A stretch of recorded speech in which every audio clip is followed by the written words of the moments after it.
And so today we'll be talking about Chapter 7, Section 1. And we'll be talking about how the two economies develop very differently. And I'm talking about the two regions of our country that we're going to be talking about a growing split in. And how this regional style of economy created a growing rift in our country between the North and the South. Because different economic systems had developed in these two parts of the country, we're going to see profound political differences between these two parts of the country as well. In fact, this will lead some to conclude that we should become two different countries. And as you know, we fought a terrible war over just that. Now, in 1801, an already famous inventor named Eli Whitney pioneered the use of interchangeable parts. And to demonstrate the importance of his new invention, he wasn't just a good inventor, he was a good salesman. He invited a huge crowd to come out and watch. He had 3 boxes in front of the crowd. And he took 3 volunteers. And he said, I want you to pick one random item out of each box. And I'm going to build a gun out of it. Doesn't matter which one you pick. Pick any one you want. Pick 2 or 3. Hand me one. I will build a gun from the 3 parts. And he demonstrated the use of interchangeable parts. So one man picked a barrel, one man picked a stock, one man picked the trigger pin. Assembled the 3 together, hit the target, made a lot of money that day. Because he demonstrated the use and importance of something that we take for granted today. If I go to AutoZone, and I busted my alternator, which I have, and that's a terrible project to find yourself in. But anyway, I can go and buy an alternator for a 2008 Subaru Outback from any AutoZone in the country because they're all exactly the same. And prior to 1801, I would have to find a very good machinist to design an alternator that would fit my car. That would be a very difficult prospect, requiring a high degree of skill, one that I certainly don't have. I can put a pre-made part in a car. I can't build a part from scratch. Interchangeable parts are identical. Interchangeable, hence the word. And they can be used to assemble products very quickly. And this is the essence of the factory system. That a factory can build identical parts en masse much faster than individual skilled craftsmen. Each worker has a very different and simple task, and working together on the simple task, a multitude of workers with machines can produce goods in large quantities, and we call this mass production. And this birth of the factory system produced such a profound change in our country. And when we use profound change, we use the word revolution. Sometimes it means lots of people are dying, like the French Revolution. Sometimes it means a huge overturn in politics, like the American Revolution. Here, it's an economic revolution. We see several different factors that are important to understanding this concept. Number 1, machines replace hand tools. People begin the mechanization of production. Large-scale factory production develops. Instead of single families producing limited quantities of textiles, large factories can spurn out large quantities. And of course, manufacturing changes as a result of this. And so in a moment, we'll get to New England's Industrial Revolution. Now, this mass production of goods through the factory system actually began in Great Britain. In fact, as early as the 1700s, the British had discovered how to generate power, enough power to drive an entire factory from both streams as well as coal. And so the steam engine had been developed, the water wheel had been developed, and so even as early as the 1700s, factories were running on other sources of power than human or horse. And this was a real industrial revolution. And these power-driven machines could spur mass production and allow for the construction of factories all over the countryside. It's a very, very profitable enterprise. Now, an American entrepreneur went on tour of one of these British factories. His name is Samuel Slater. He was invited to witness one of these factories in production. He was told not to bring with him any paper or pencil or any recording device whatsoever. Of course, they didn't really have recording devices, so he didn't have to worry too much. But no paper, pencil at all. No photograph equipment, nothing. Nothing to recreate an image of what he had seen. The man memorized the process of a British textile mill and went back to New England in the United States and copied what he had seen from memory and made the first American factory. Quite clever, right? Now, after American independence, U.S. income came primarily from international trade, the same old Columbian Triangle trade, where we were shipping off raw materials to other countries for a very cheap price, and then we were importing any finished products that we needed at a very high price. Some of this began to change during the War of 1812, the embargo of 1807 that you learned about previously. Essentially led us to cease importing goods from other countries and to begin to transition away from international trade as our primary source of income at that time. In fact, during the War of 1812, the British blockade effectively cut us off from international trade, and so we had to begin to make many things as a country for ourselves. And after the war, even Americans began to invest in domestic industries. And so the very first factory in the United States dates back to the 1790s, built by none other than Samuel Slater, the man who had memorized the process in Great Britain. And this was in Pawtucket, Rhode Island. And the factory system became extremely popular in America because it yielded the potential for great profits. One of the most famous factories in early American history is in Lowell. All stages of cloth making were mechanized here, and I'll show you an illustration of Lowell and the textile mill there soon. But weaving factories and textiles were really one of the first products that could be made en masse through this style of production. It became extremely popular because previously we had been exporting cotton all the way over the Atlantic Ocean.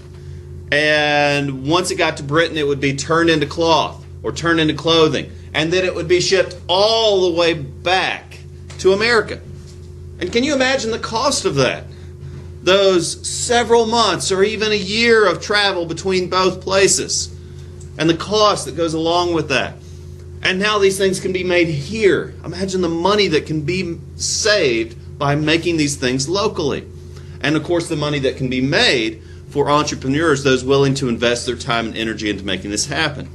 Lowell, in fact, became a booming manufacturing center by the 1820s, and this created literally thousands of jobs, mostly for young women because they were cheaper.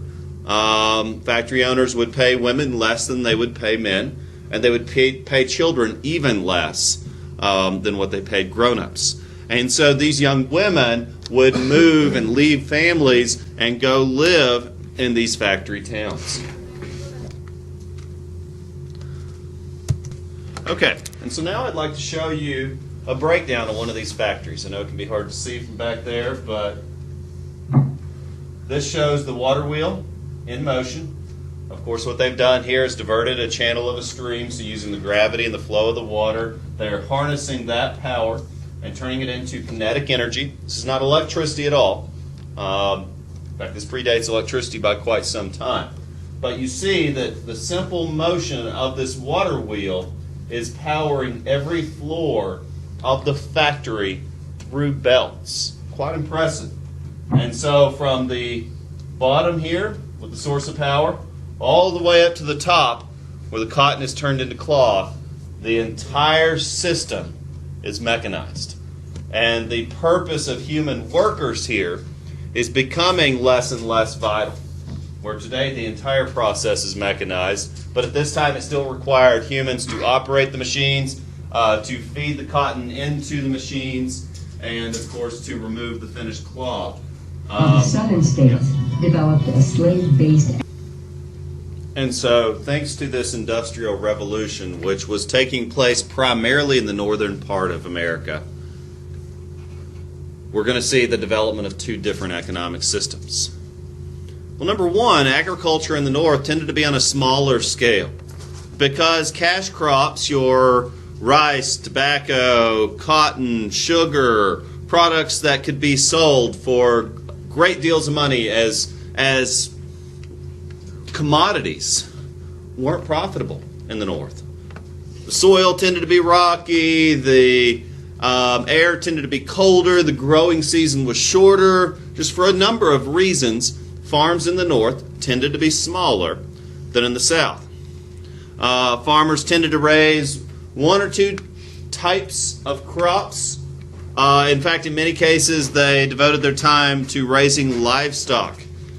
They would sell farm products at city markets, using the proceeds from their sales to buy other items.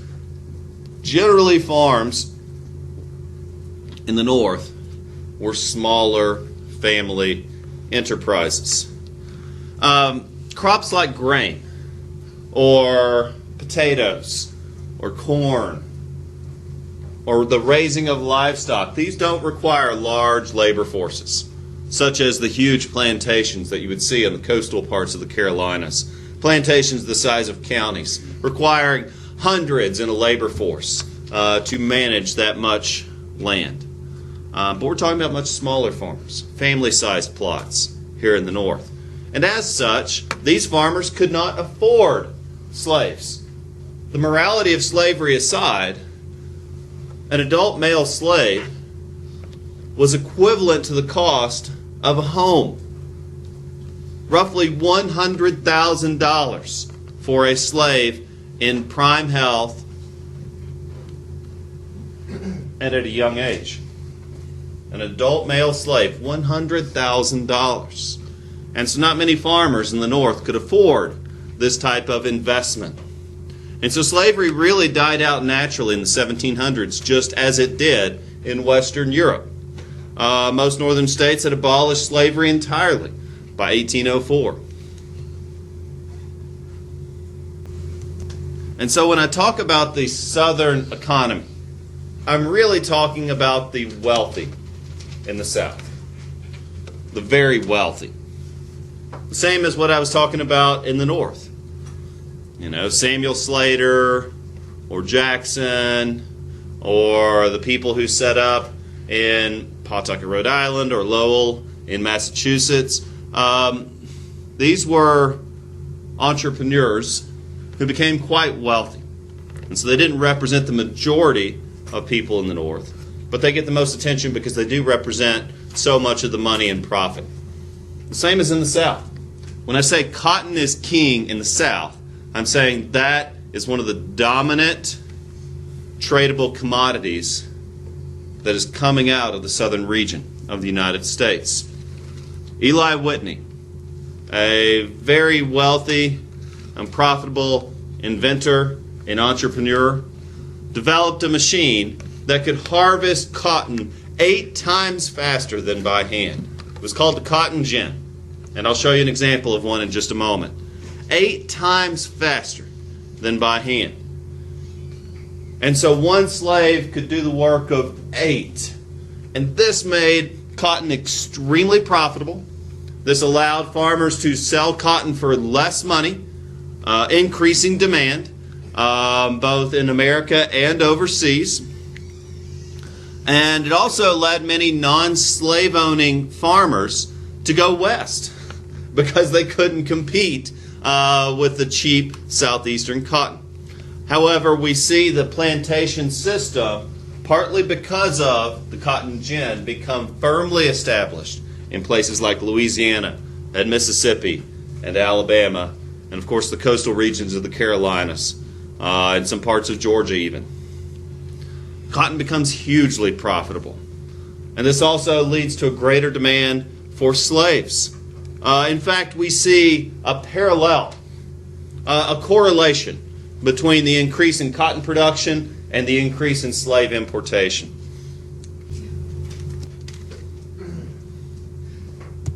So now I'd like to show you one of these cotton gins. This is an actual photograph of one. It has a hand crank. You feed the raw cotton into here. Raw cotton, if you've ever seen it, has these little seeds in it. It also has thorns that grow around it. It's a real pain in the butt to try to pick cotton. And so normally you would pull out the cotton, which is essentially the flower, and then you would remove the seeds from each individual plant, which is going to take you a very long time. It is an extremely tedious and painful and lengthy process. It's hard work to harvest cotton. My teacher, Miss Smith, is very... So you turn the hand crank, and presto, changeo. The short version is the cotton without seeds comes out the other side. It's a very simple device. The crank basically pushes cotton through very fine combs, and it comes out the other side without seeds. Brilliant.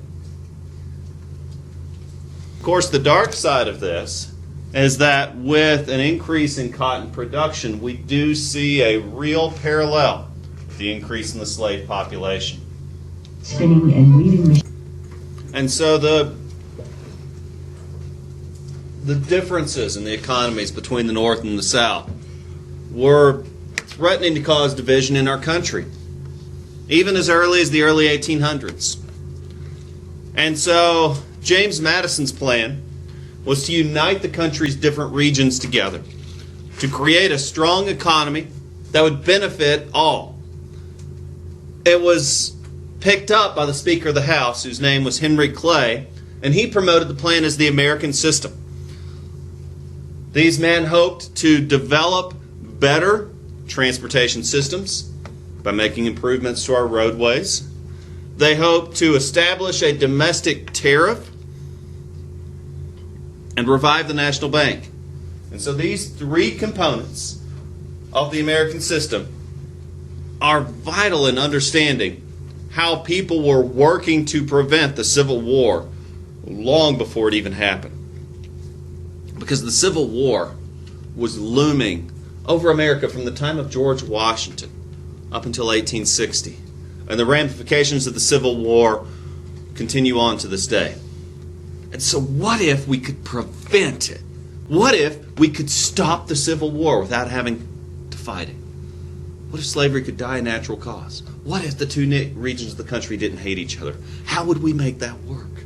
And what would that look like if we could prevent the deaths of 500,000 people? We didn't have to have this great national tragedy. What would that be worth to you?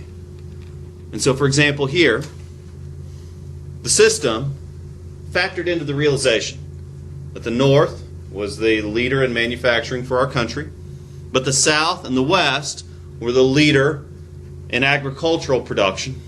And so if we could promote business between the two regions of the country, we could bring these economies together. And through business, we could promote peace. And so part of this involved the creation of a national currency. We needed to ensure that trade between regions of the country was as painless as possible. That was the very idea behind the euro in the European Union. We need a better system of transportation. We got to do better than just dirt roads.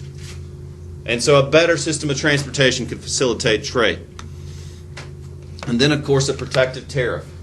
If we can ensure that foreign goods are more expensive than domestically made products, then we can encourage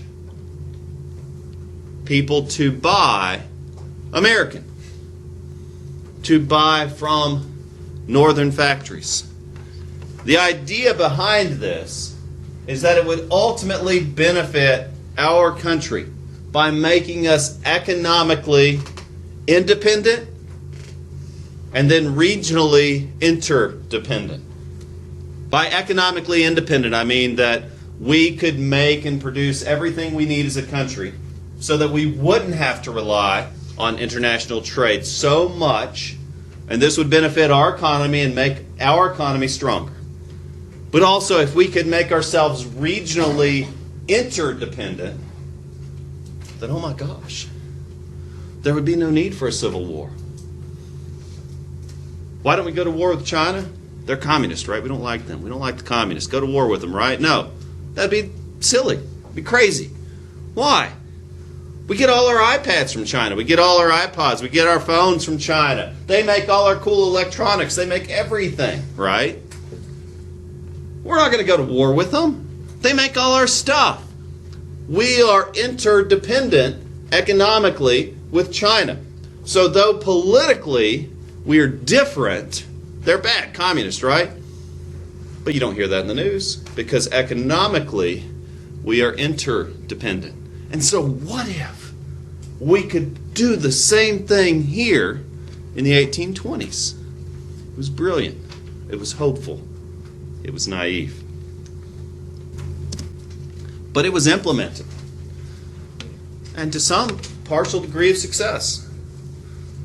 So the first part about internal improvements, our transportation system. Railroads were being built, but they weren't yet in common use. In fact, the first steam engine wasn't built until 1825. So most states were using what are called turnpikes or toll roads to pay for themselves. And so everywhere you went, you had to pay a toll to travel from one place to another. And so the federal government began to fund highways to connect different regions. And so you're unlikely to travel from one region to another because of the cost. Not only the cost of staying overnight and the food and the work that would be required to travel a long distance, but the federal government realized that the cost of paying tolls could be prohibitive and would prevent people from traveling to different parts of the country. And so the federal government began to fund the highway system. Tax-supported, public, free highways, or we call them freeways now. In 1838, the very first national highway or freeway, called the National Road, started in Cumberland, Maryland, and went all the way down to Illinois. All the way over. I'll show you a map of it in a moment. But another great engineering project was the Erie Canal. And the Erie Canal at this time was the longest canal that had ever been dug. And it was dug entirely by human labor. It's quite amazing. And so here's an old drawing of the National Road. Yeah, it's not, I-40. It's not 26. It's not going to handle a large amount of traffic. But that represents progress, ladies and gentlemen. And so I just wanted to show you a few of these internal improvements. In fact, you see by 1840, we have a large network of federally funded freeways. And this was all part of the American system, that if we could facilitate travel, that would improve trade and communication, and that would link an otherwise divided part of our country. But the next part here is also extremely important to understand. The tariff. A tax on imported goods. It would make foreign goods more expensive. It would encourage people to buy American, and that's great, right? We want them to buy American. And we could use the profits from this tax to continue to fund these internal improvements. Yay, it's a win-win. And the Northeast welcomed this idea because they said, hey, this is great. This is great. Because Southerners are going to start buying our manufactured goods, and we can use the funds and the proceeds from these taxes to build more roads, to facilitate more trade, and this is going to bring things together. The South, however, and the West resented the tariff, resented higher prices. Why do we buy everything from China? It's not because we like the Chinese. Again, they're communists. Communists bad, right? It's not because we like them. It's because their stuff is cheaper than American-made stuff. Because they pay their workers less. Because they have less rules and restrictions. And their stuff can be made cheaper. And so we buy it. It's the same with Malaysia, with Singapore, with all these random countries you've never heard of that are making products that you buy. Why are you buying from these places you've never heard of? Because it's cheaper than the American-made product.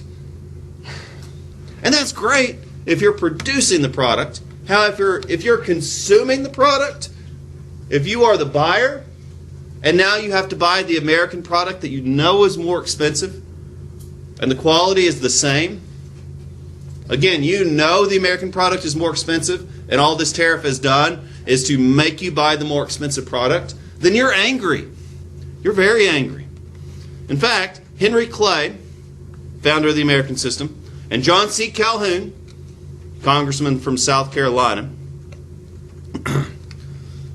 really got into it over this. Clay was able to convince Calhoun in the South essentially to approve. Most people agreed on the idea of a national currency. If we are going to be a nation, a national currency makes sense to facilitate trade. And so the American system went into effect. It even, with the election of James Monroe, brought about what we call an era of good feelings. Is that it did work in some fashion to link the economies of an increasingly divided nation. All right, and briefly, so how did the American system promote nationalism? Did it promote the growth of slavery? Not necessarily. It created a protective tariff, so I think we can rule those two out. But what do you think? Was it C or D? D, excellent. By promoting the development of transportation systems. Okay, so today we'll be talking about Chapter 7, Section 2. And the title of this is Nationalism at Center Stage. Nationalism, the idea of putting the interest of your nation or your country above your own personal interest, exerted a strong influence in the courts, in foreign relations, as well as expansion. Remember, the whole idea behind the U.S. Constitution was to get our country to place a national interest above the interest of a state, a national interest above the interest of a country, for us to begin thinking of ourselves as Americans, not as just North Carolinians, not as just Southerners, but as a part of a country as a whole. And so we're going to be discussing that idea of nationalism today. Now, first off, in the courts. The United States Supreme Court has the sovereign duty to interpret the Constitution. They interpret laws or actions of an American president to determine if these actions or laws fit with the Constitution. And there are several important cases that have defined this role, such as Gibbons v. Ogden. Now, Gibbons versus Ogden was about a steamboat company. And a steamboat company had been granted exclusive trading rights in one state. And it was entirely up to that state of how they wanted to regulate and control commerce within their state. However, when this company began to operate in more than one state, it was a conflict of interest, because one state could not tell another state what to do, because this steamboat company could not be granted exclusive trading rights by one state to another state. Again, states do not tell one another what to do, and that precedent, that custom, was established in Gibbons v. Ogden. Now, McCulloch versus Maryland is another one of these important laws. And in this law, or excuse me, in this case, the Supreme Court ruled that states cannot overturn laws passed by Congress. That federal law supersedes state law. That you cannot pass a law that violates a higher law. And that was established firmly by the U.S. Supreme Court in McCulloch v. Maryland. There have also been a number of other court cases that limited state powers, such as Fletcher v. Peck, which voided or nullified a law in Georgia which had violated a right to make a contract. Or Dartmouth College versus Woodward, saying that a state cannot interfere with a private contract. And so the U.S. Supreme Court is a very important branch of our government. They interpret the Constitution, and they have the right to overrule states. And they have the right to even overrule a president or the U.S. Congress if the actions of any of these parties violate the Constitution. And so these were several cases where the U.S. Supreme Court ruled that in these instances, states or the federal government had violated the U.S. Constitution. And next, I want to discuss this idea of nationalism with you. As I said previously, nationalism is the idea that national interest come before the concerns of your region or the concerns of other countries. Nationalism is that we have a loyalty to the United States and that we have a vested interest in the United States doing well, and that we place that above even the particular interest of our region, or that we place the interest of our country above what is going on in the rest of the world. Now, John Quincy Adams, Secretary of State at this time, was guided by nationalism when he made foreign treaties with Great Britain on the Great Lakes, defining our borders and our territories. Another concept of nationalism early on in American history was the idea that we needed to expand our borders to become a powerful nation.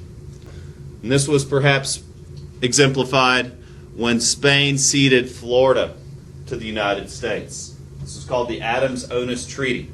Early on, from our independence all the way through the 1800s, in fact, as late as 1959, we were still expanding our borders and gaining new territories. Spain gave up Florida because they knew that Napoleonic wars or not, competing with the United States for territory on our own soil was going to end badly. In fact, they gave up any claims to the Oregon Territory, giving the United States more room to grow. And so, tied up in this idea of nationalism is national pride, but also the hope for greater power and more land and more wealth for our country. A desire to expand. A desire to compete on the world stage. So nationalism is competitive in its very nature. In fact, when we get to the First World War, we'll talk about how this nationalistic idea is going to be one of the leading causes of the First World War, and how nations competing with one another for power and territory is going to cause some problems later on. And so I wanted to show you briefly the Adams-Onus Treaty. In particular, we're talking about the acquisition of Florida from Spain, but we're also talking about the extension of territories and how, though Oregon was still jointly claimed by the United States, Britain, and Russia at this time, now we see the Louisiana Purchase at this time simply called the Missouri Territory.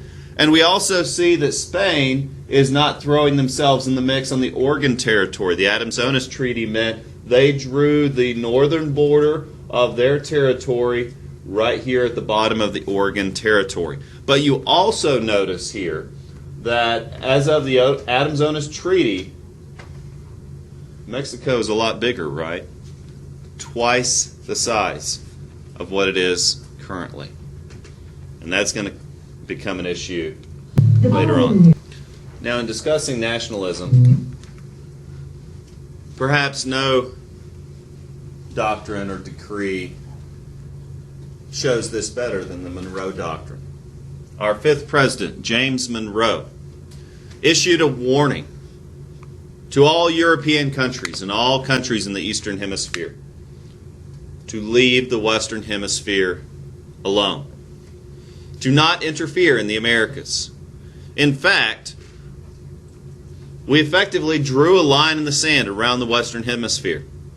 We promised, and we broke this promise obviously, but we promised that the United States would not intervene in European conflicts, that we would not seek to be a player on the world stage. However, we warned Europe that the Americas, the Western Hemisphere, North and South America and Central America, were to be the expressed interest of the United States, and that in this area we would seek to expand our influence and become the dominant power. And this became known as the Monroe Doctrine. At the time this was issued, we were a young country. In fact, the year was 1823. Spain and Portugal and Russia and Britain all still had colonies in this part of the world. In fact, in some ways, here we are declaring our intentions to eventually boot them out by saying, this is ours, and this is none of your business, and you can stay out of it. And that's the Monroe Doctrine. In return, we said, we don't care what you do, Europe. Set the world on fire. Just do it over there. Another concept within nationalism is the idea of growth, a growth mentality. As settlers were moving further west, looking for land, looking for a new start, people are going west for all manner of reasons. Some for commerce. The Santa Fe Trail was a popular trading route between the Viceroyalty of Spain, now known as the southwestern United States, and Santa Fe, New Mexico, and would go between the United States and New Mexico in doing business with the Spanish. Some were going west for business. Some were going to settle, to start over, to find a new life. And there are many famous stories of settlers. Many famous stories of adventurers discovering frontiers and new lands and coming in contact with new peoples. The United States had made provisions for growth even prior to the signing of the U.S. Constitution. Because from the very early days of America as a set of colonies, people had been moving into the frontiers to settle and to live and to find opportunities.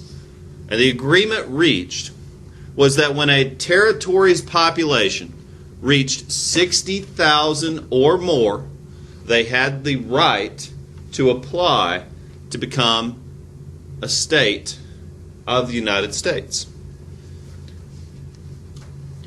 And so the idea here is that these new territories would just not be provinces like the old Rome. They would not just be acquisitions or properties, but they could become a state with full representation and a voice in their government.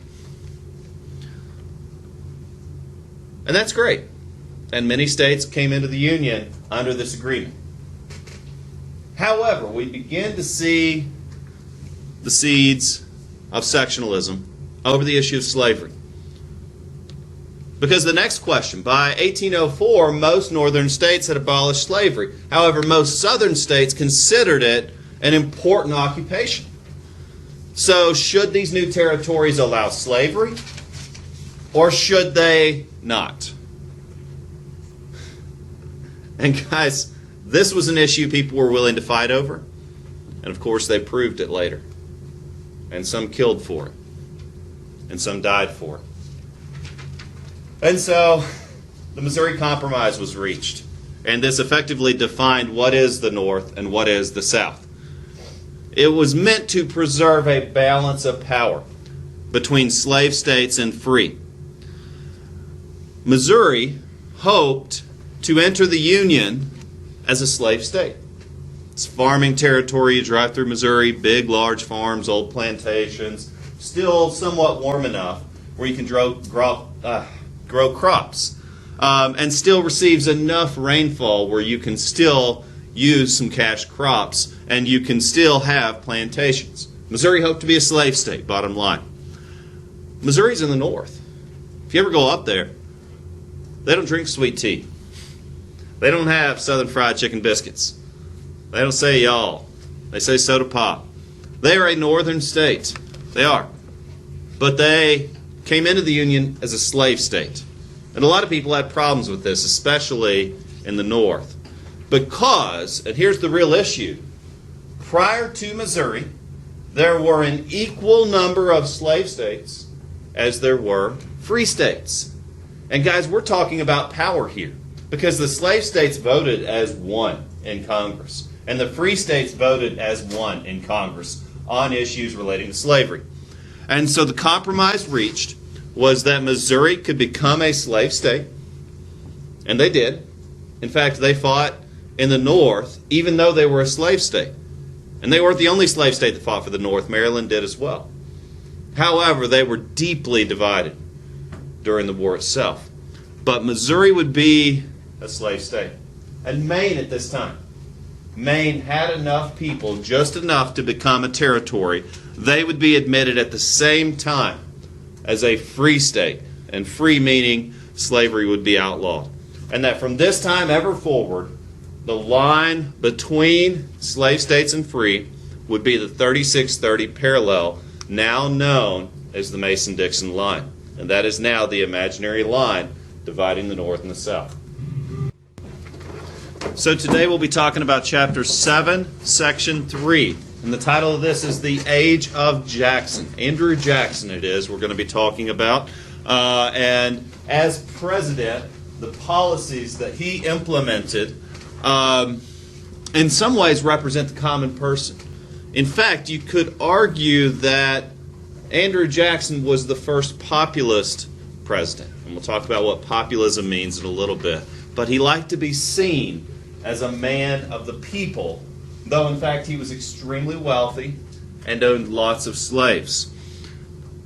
So Andrew Jackson is a very controversial figure. I'll be honest, my personal bias, I can't stand this guy for reasons that you'll see hopefully in a moment. Number one, he's the one who kicked the Native Americans out of the Southeast, and I just think that's very unfair.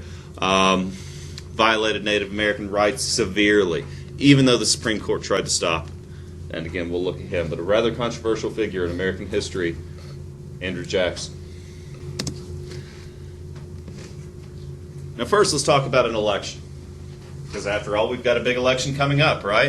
In 1824, Andrew Jackson won the popular vote. However, he lost the electoral vote. And you know, this is one of the troubles with the electoral college system, that since elections are determined state by state through the electoral college, this situation can occur from time to time. This election was rather nasty. Like the Adams-Jefferson debates, they were calling each other all sorts of things. Now, John Quincy Adams, meanwhile, was elected president by the House of Representatives with Henry Clay's support. So, in regards to a close electoral college vote. Remember, it is the electoral college that ultimately determines the president. Now, supporters of Jackson claimed that the election was rigged because he lost, right? So Jackson supporters not only threatened to claim it was rigged, they actually began to call it rigged and called it a corrupt bargain, that Adams had not actually won the presidency by all fairness, but had stolen it. Now, Jacksonians formed the Democratic-Republican Party, and the purpose of this party was to block and obstruct anything that John Quincy Adams tried to do as president. So you think the troubles and drama that we have in our own political system are new? Certainly not. In fact, this whole purpose of this entire party, when it began, was to obstruct John Quincy Adams from getting anything done. And then the election came up again, 1828. And again, Andrew Jackson ran for president. However, between 1824 and 1828, most states had eased voting restrictions, now allowing non-property owning whites to vote. Non-property owning. So now, poor white males could vote as well. And Jackson had the poor white male vote. And he won quite soundedly. Presidency of the United States in 1828. In the 1828 election, by avoiding a stand on major issues, Jackson was able to win the support of many different interest groups throughout the country. To the new laboring classes in the East, he appeared to be an advocate of the working man. To small capitalists, he represented an opportunity to compete with big capitalists. Southerners identified with him as a plantation owner, while Westerners saw him as their own frontier hero. Jackson also appealed to the new nationalism that was sweeping America.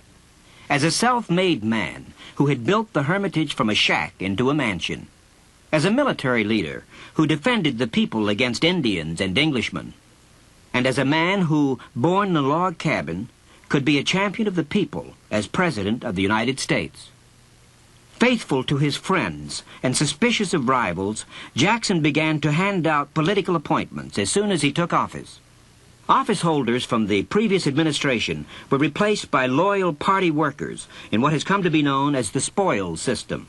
While Jackson did not invent the idea of political patronage, it had been used on the state level for many years, Jackson did introduce the practice in the national government.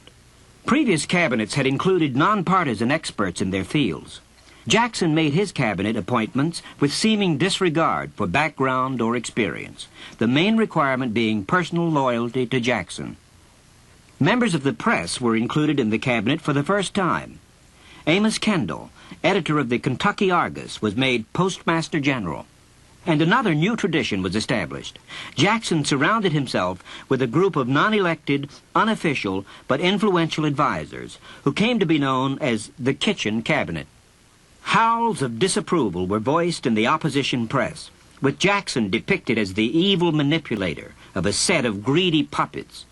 In actuality, however, the new president replaced only about 9% of all civil servants, no more than Jefferson had done before him. Jackson called this policy rotation in office and saw it as a means of weeding out corruption.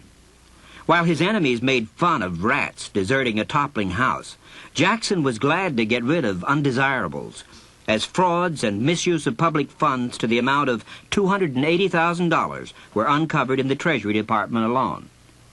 When Jackson took office, sectional interests divided the country. New England was symbolized by a turtle because it surrounded itself by the shell of high tariffs, and the West was seen as a tough-skinned alligator, ready to swallow up anything in sight. But Jackson saw himself as the only person elected by the whole nation, and maintained that it was his duty to represent all interests equally. Now, Andrew Jackson was immensely popular with the poor white vote. He claimed that he was from humble origins, said that he had grown up in a log cabin, that he was a self-made man, that he had built his mansion by his own means. And he lived in Tennessee, in fact, not far from Nashville. In reality, he was very wealthy. Yet, he wanted to be seen as the champion of the common man, even though he was really a one-percenter. And he painted or depicted his rival, John Quincy Adams, as an intellectual elitist. One of these uppity college types that came from a silver spoon. But Jackson wanted to be seen as this man of the people. And Jackson won with the help of the poor white vote. In a landslide, in fact. Now, as president, he may be the only president that I'm aware of that invited whoever wanted to come to the White House to have a big keg party and sleep on the couches. True story. That was his inauguration day. Threw a big keg party at the White House. Everybody crashed on the couches.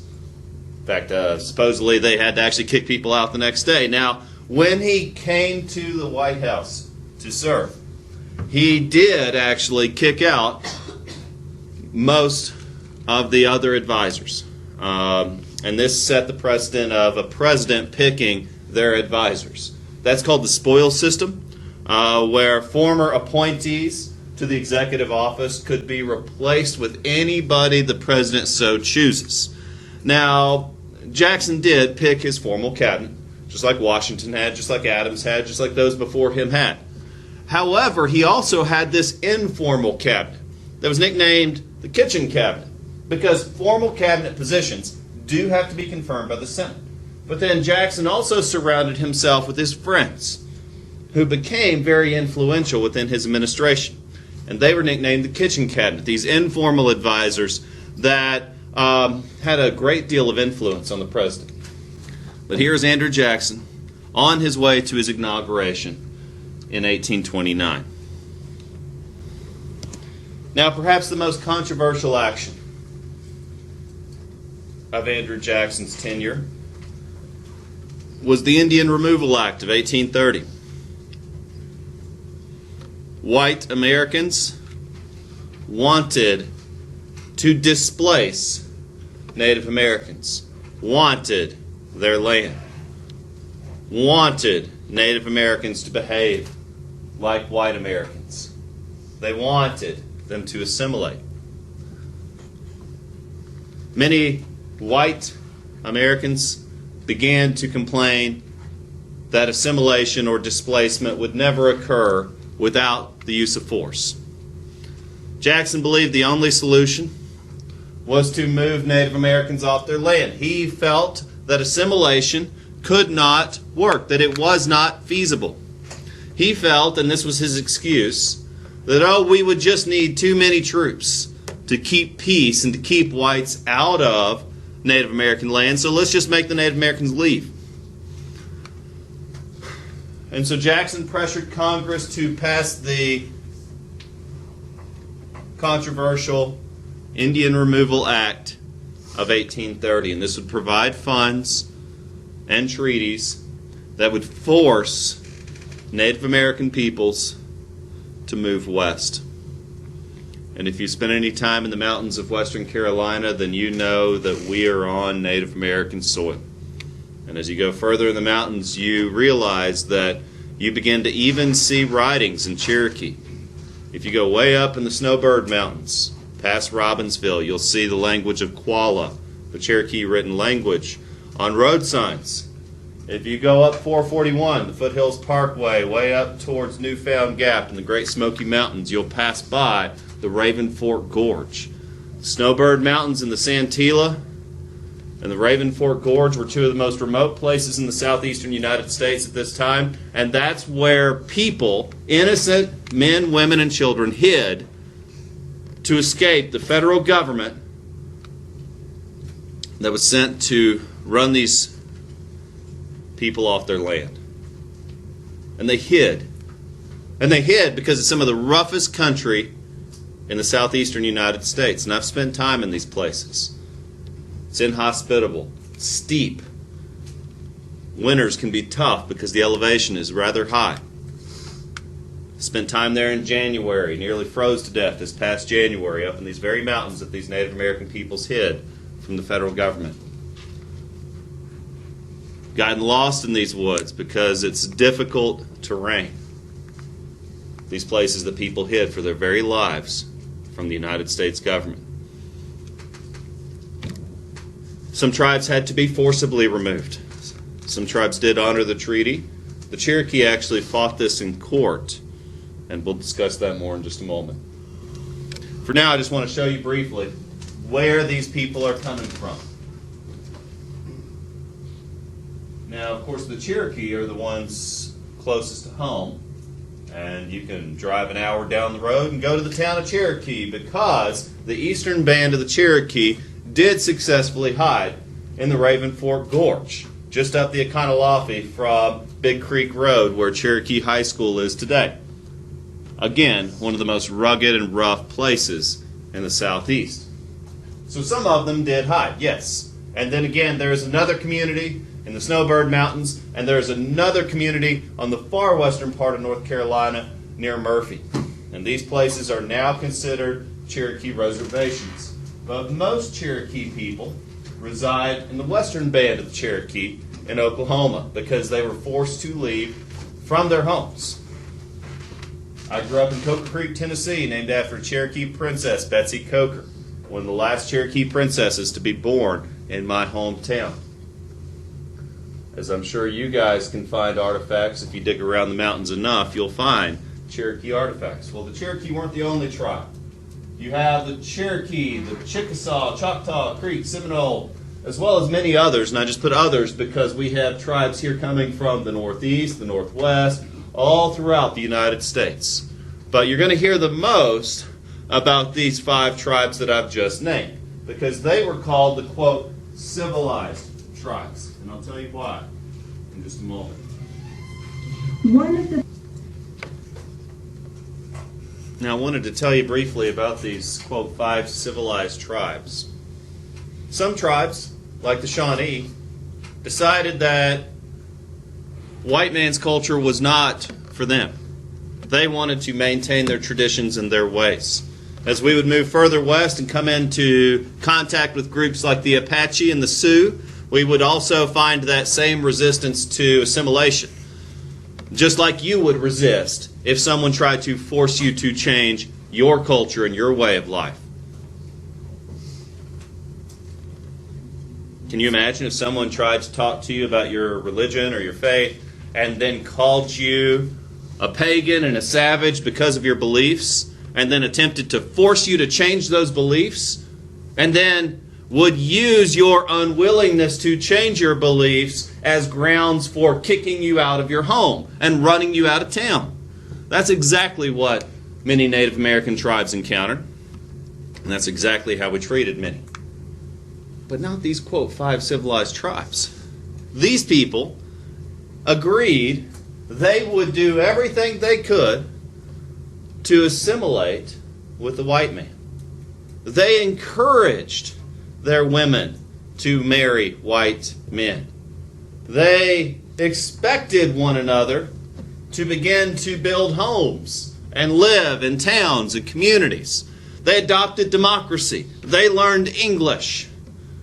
They dressed just like white men. In fact, by the time the Indian Removal Act was passed in 1830, many Cherokee men and women contained mixed ethnicity. And that's why if I were to ask you, I bet many of you have mixed Cherokee blood or other Native American ethnicity within your ancestry.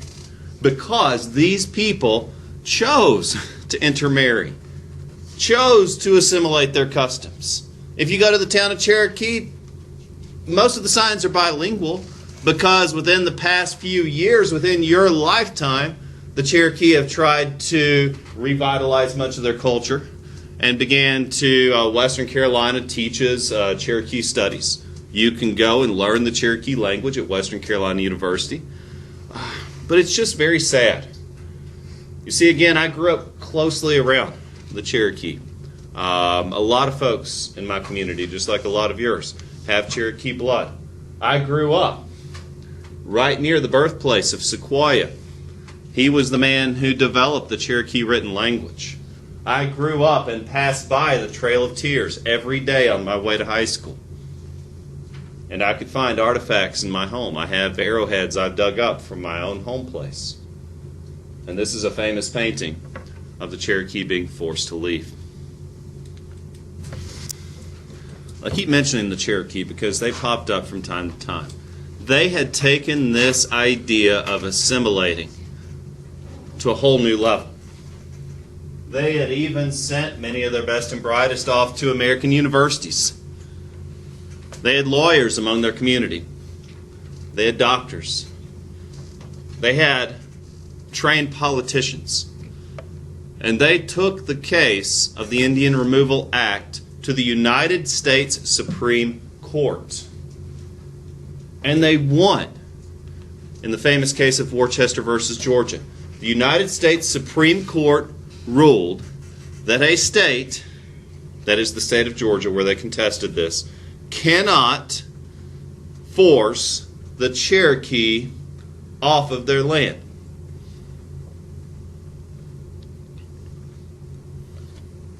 Legally, this should have been the end of it. Because the Supreme Court interpreted the Constitution, it wouldn't take a rocket scientist to say, oh, you can't steal someone's land or force them off of it. And that should have been the end of it. Because we've seen in McCulloch versus Maryland, we've seen in Marbury versus Madison, where the Supreme Court has told both the states and even the president before, no. And they've had to listen. But in this case, and they started calling him King Andrew for this, Andrew Jackson refused to enforce the ruling of a Supreme Court justice. Some Cherokee tried to continue the fight in court because the law was on their side at this point. In fact, Jackson was acting illegally when he sent troops to force them off their land. Yet a small minority of the Cherokee understood that fighting this in court was futile, that the will of the people were against them, and began to relocate. In fact, by 1838, relocation had begun. Only 20,000 Cherokee people had remained. And the subsequent president, Martin Van Buren, who had been endorsed by Jackson, also ordered the removal of these final peoples. The Cherokee were sent west on the Trail of Tears. Some tribes had to walk up to 1,200 miles. For most Cherokee peoples living west of the Appalachians, this was roughly 800 miles. If you looked at the trail on the map that we saw just a moment ago, you'll see it again on your test. The trail went north through the Wilderness Road and then west across the plains of Tennessee through Kentucky into Oklahoma, crossing the Mississippi. Thousands died, men, women, children, forced to walk this great distance, mostly on foot, under the escort of armed guards.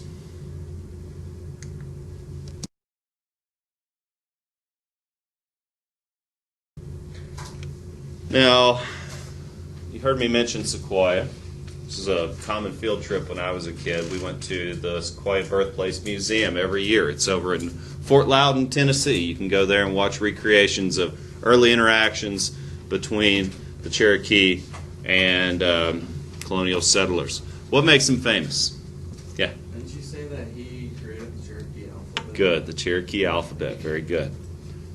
Now, the Treaty of Etchoda was the treaty that formally recognized the town of Cherokee's right to exist. And Etchoda is what they call the town of Cherokee.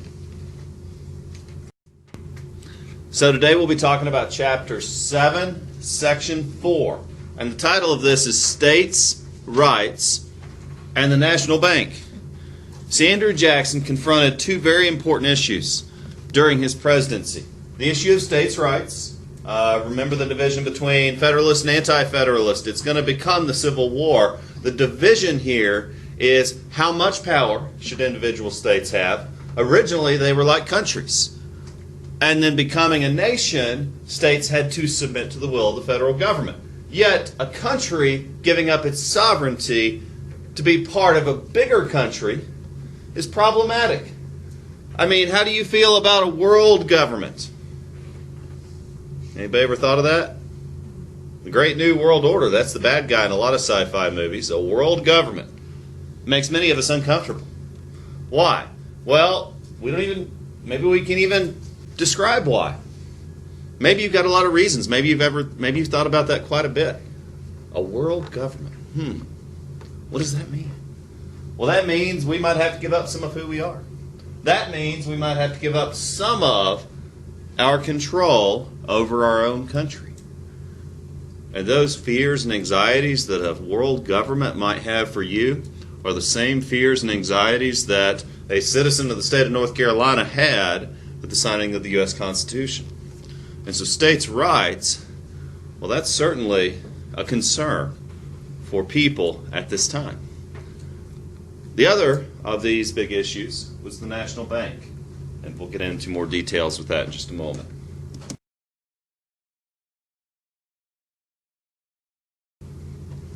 Now, the issue of states' rights. I want to begin by discussing the Nullification Theory. The British tried to flood the United States with cheap goods. They were pulling Walmart's business strategy by driving American domestic industries out of business by outpricing them. To protect American businesses from the Walmart way, the United States raised tariffs, taxes on imports, making the British goods more expensive once more. However, consumers benefit from a price war. When you go to Walmart and you show a competitor's coupon, they will match it, guaranteed. If you can find something cheaper on Amazon, they dare you to find it, and they'll beat it every time. Well, that prevents Ma and Pa from opening up a store because they can't afford to sell things as cheap as Walmart can. And so that's why our government created protective tariffs to drive Walmart out of town, Walmart being the British at this point. But yet the consumer benefits from Walmart. The producer does not. So we feel bad for Ma and Pa stores, but we continue to buy our Chinese products. Why? Because they're cheaper. We feel bad. Well, that's what we're supposed to say. But we still buy the cheaper product. Southern states were the consumer at this time. Southern states purchasing British finished goods, be it textiles or tools or machines, any number of things. And because of these tariffs, those tools, machines, textiles, etc., were more expensive. Because you see, a tariff helps the producer but hurts the consumer. And the consumer, again, is the southern states. And that's why John C. Calhoun, representative from South Carolina, called the tariff of 1828 the tariff of abominations. Dun, dun, dun, flames. Maybe you don't get the analogy. If you've read the book of Daniel, Daniel tells of a dark prophecy of the abomination of desolation, the rise of the Antichrist. But he uses the phrase, the abomination of desolation. And that was the metaphor that John C. Calhoun was making to an audience that had read the book of Daniel and understood that he was calling the tariff Satan itself. Oh yeah, people were quite dramatic back in the old 1800s, just like they are today. He accused the tariff of making the South pay for the North's prosperity. You see, cotton was already produced in the United States, and the South was producing the cheapest cotton in the world, so they didn't benefit from the tariff at all. And so Calhoun devised the Nullification Theory. And this is very important, because this theory is the legal basis that Southern states will try to use to secede from the Union. Here's the Nullification Theory. Number 1, can federal laws be forced upon the states? Remember, that was the old problem of the Articles of Confederation, that federal laws could not technically be forced upon the states. And so he's going back to that same anti-federalist argument. Can federal laws be forced upon the states? And he questions that. Number 2, he says the Constitution is a contract. He's quoting John Locke here, saying that it is a compact among the states, a contract. And that if a state feels that a law is unconstitutional, again, this is another argument from the Articles here, that if a state feels a law is unconstitutional, it should have the right to reject it. And that if that right is not granted to a state, that government has become tyrannical. And of course, what does John Locke say about tyrannical governments? We overthrow them. That's what the social contract is all about. That if a government becomes tyrannical, the people have the right to overthrow it. In this case, he was making the argument that if a federal government tries to force its will upon the states, that state has the right to leave the Union. And Southern states will use the Nullification Theory to justify secession in 1860. Because when Abraham Lincoln ran, he called slavery a vast moral evil.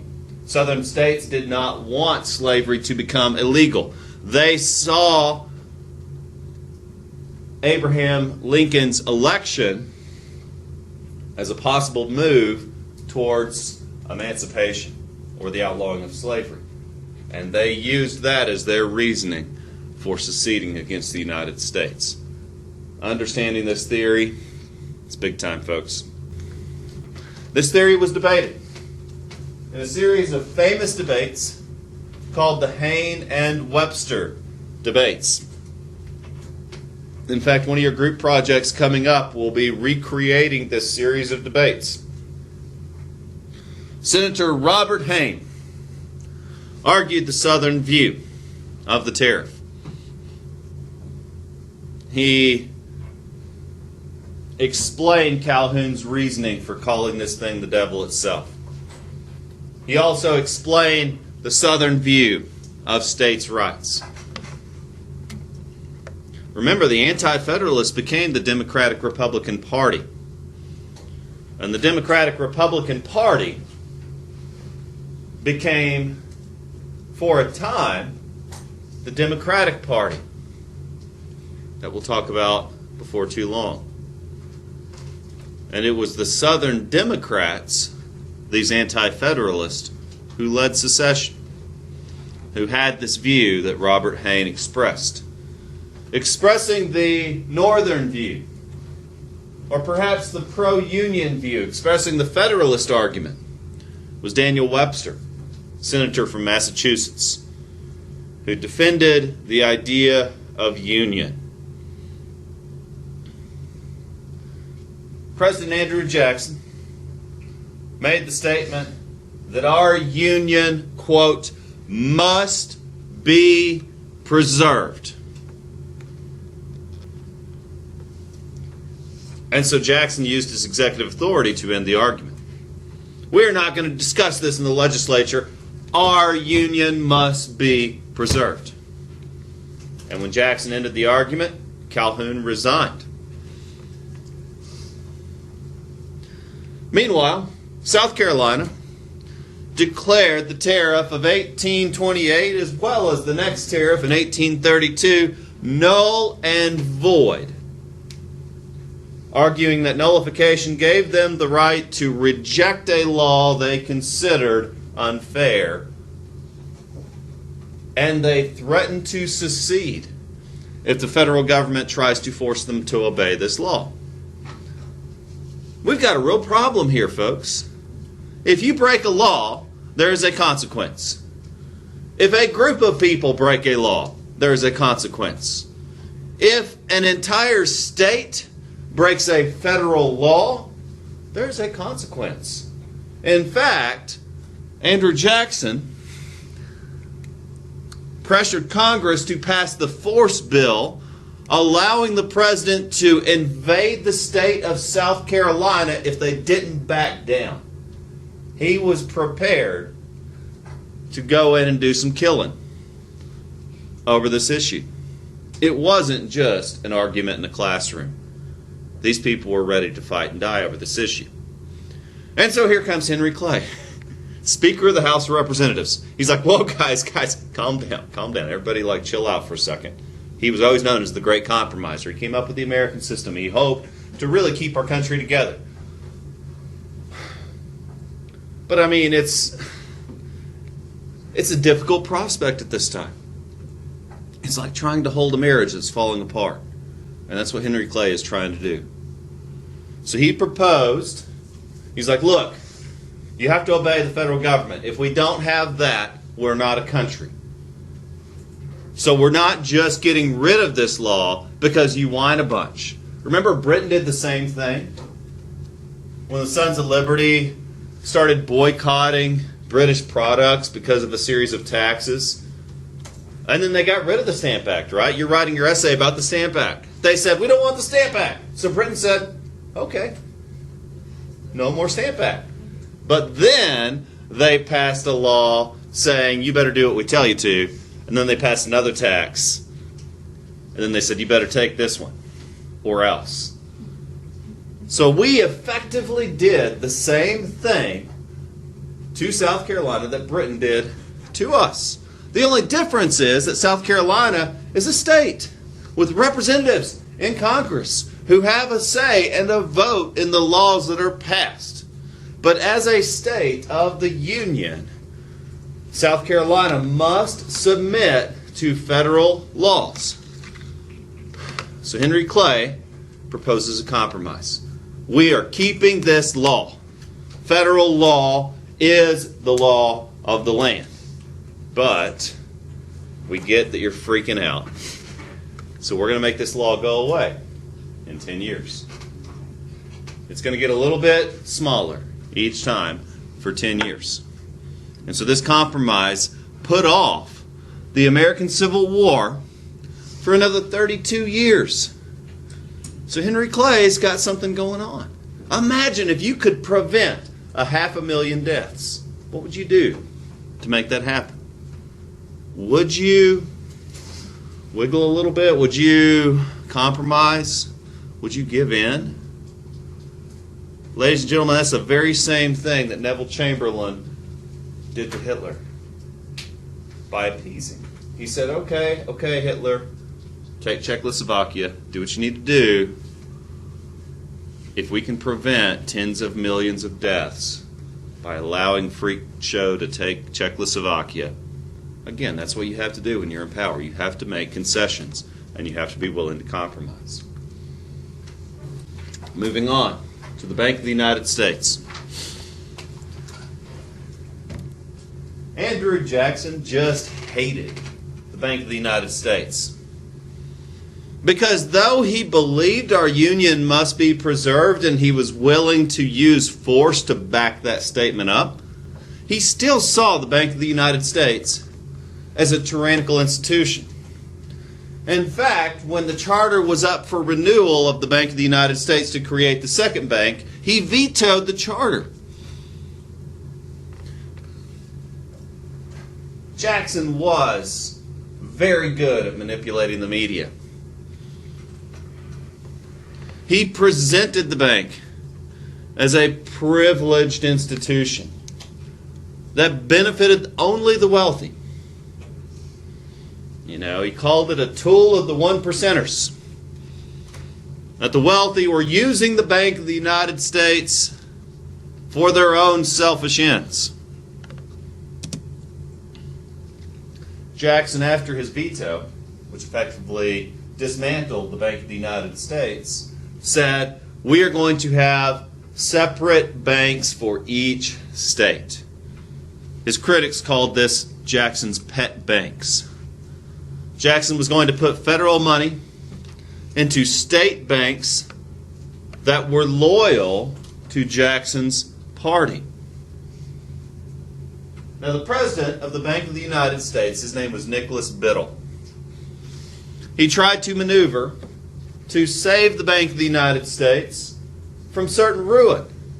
Because what Jackson was doing was taking our central financial institution that issued currency, that collected taxes, that paid our national debt, that served as the bedrock for our currency system, our entire system of exchange. And Jackson was tearing it up. And he literally said those words, the bank is trying to kill me, but I'm going to kill it. And by putting money into state banks, he's going to cause some major problems.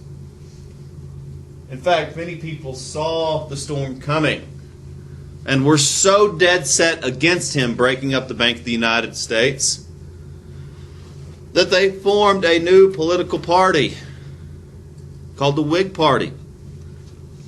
The idea of the Whig Party was to stand by the American system that Henry Clay had developed. And remember, Henry Clay's plan was based on a national currency. In fact, much of the debate between pet banks and a national bank is much of what's going on in Britain right now. What's that silly hashtag Britain's using to talk about their exit from the European Union? Anybody? Brexit? Have you heard of that one yet? So the Brexit in Britain is Britain's withdrawal from the European Union. They are having the very same discussion today that we are having about the 1820s. They didn't want to be tied to a national financial system with the entire Western European continent. They didn't want that. They wanted their own financial system. And so they voted on what's called Brexit to remove themselves from the euro. So yeah, Britain no longer uses the euro. That's effectively what Jackson is doing here with the National Bank.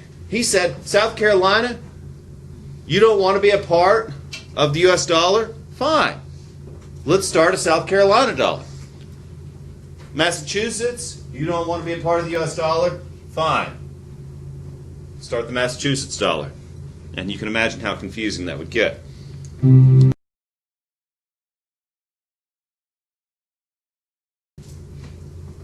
Oh my gosh. Those guys did a great job of explaining the Hayne-Webster debate. You know, think of it as a dinner party. And again, if you choose this as your group, you would be simulating this. So you might want to have some kind of fake dinner party.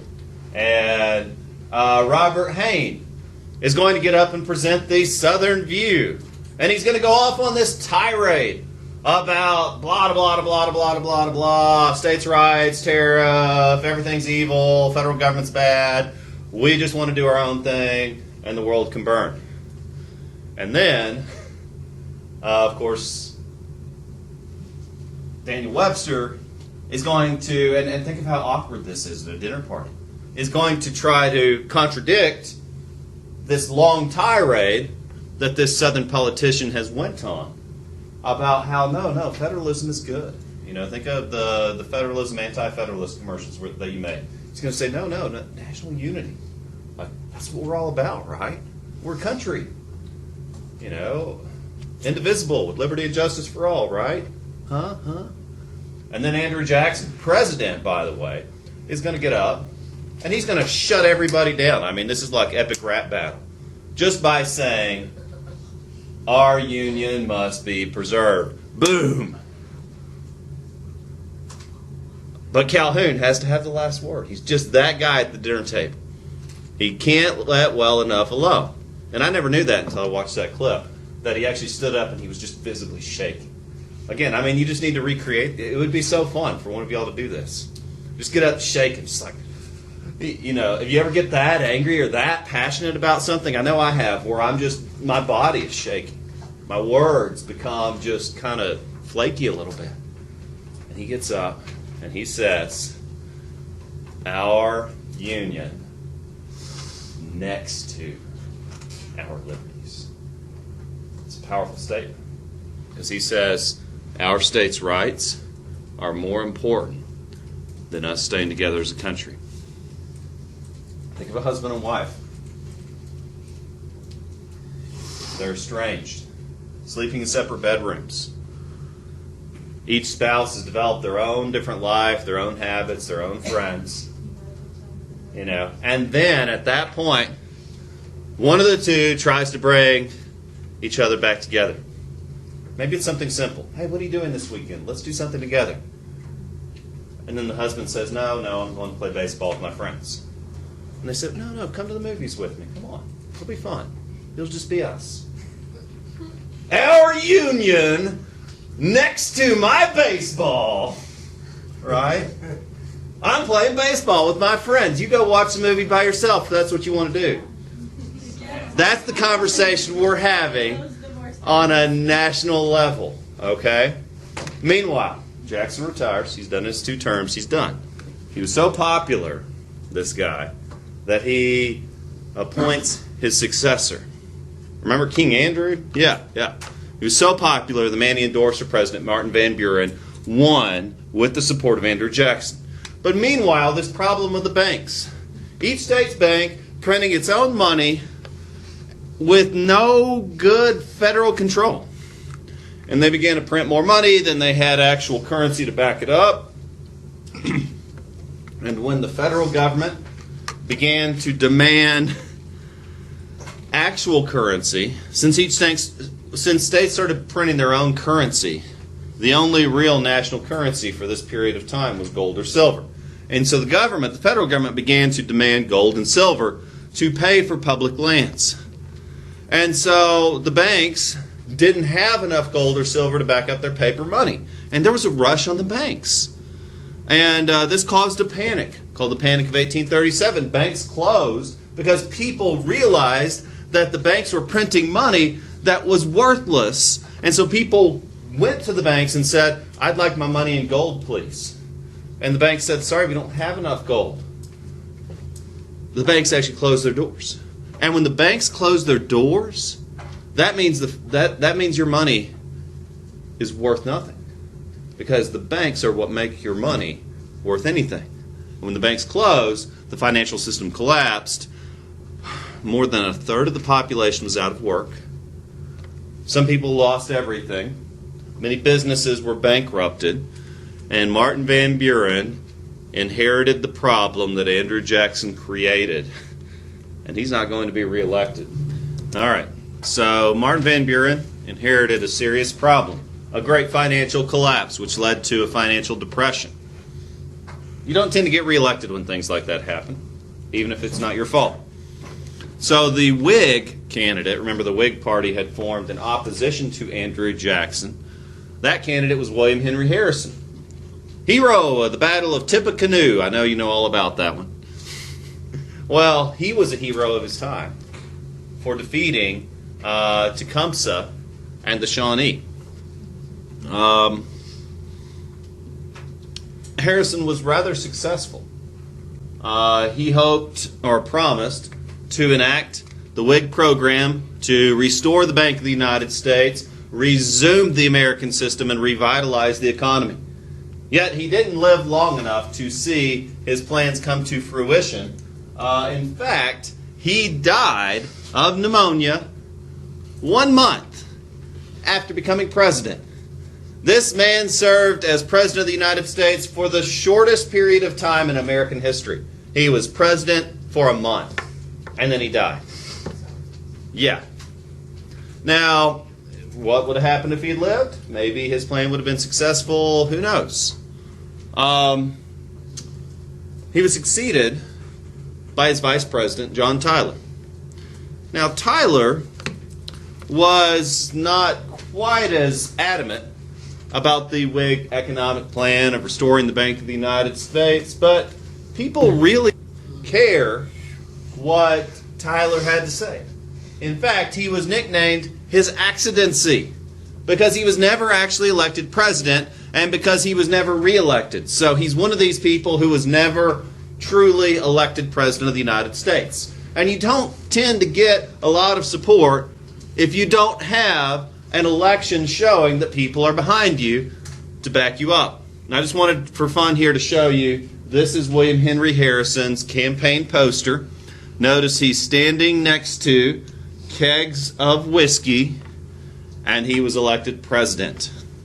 Yeah, so hard cider and log cabin almanac showing candidate for president, Whig Henry Harrison, on an ad for hard cider. Anyway, it was meant to show that he was a man of the people. All right, so what was this famous debate that we talked about today all about? Who can tell me? Who thinks it's A? Okay, B, C, or D? All right, the B's have it. States' rights.